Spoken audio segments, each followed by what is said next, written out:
sternoclavicular joint. Yes, SC joint. SC joint will going to be star about today's presentation. This the highlighted one is the SC joint. This the green one is the SC joint. It connects three bony parts. Sternum articulates with the first costal cartilage and anterior inferior surface of clavicle. Clavicle has two surfaces. First one is superior posterior surface and the second one is anterior inferior surface. Then anterior inferior surface articulate with the sternum and form SC joint. It has 3 degrees of freedom. First one is elevation and depression. Second one is protraction and retraction. The third one is anterior and posterior rotation.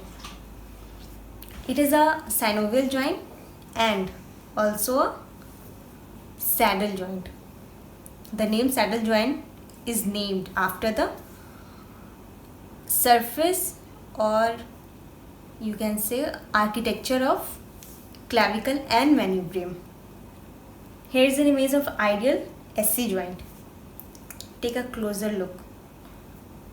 At a proximal clavicle has both concave and convex surface.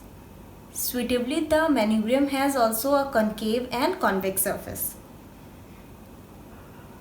See in this video, from inferior to superior, manubrium is concave, and from inferior to superior, clavicle is convex.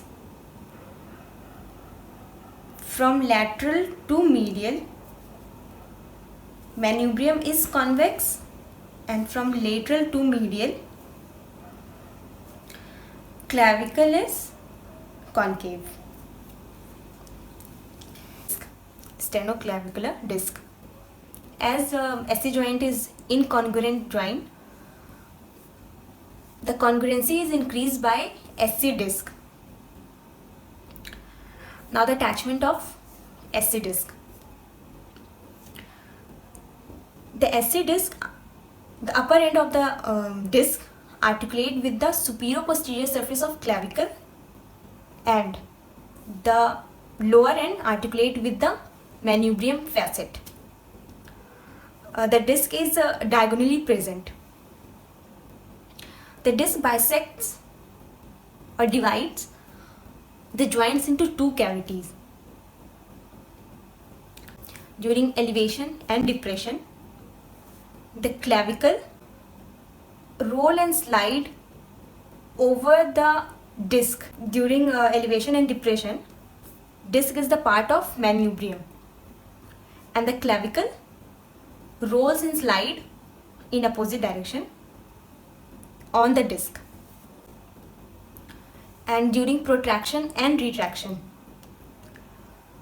the clavicle along with the disc rolls and slide over the manubrium. So during protraction and retraction, disc is the part of clavicle. I am telling this because disc acts as a pivot.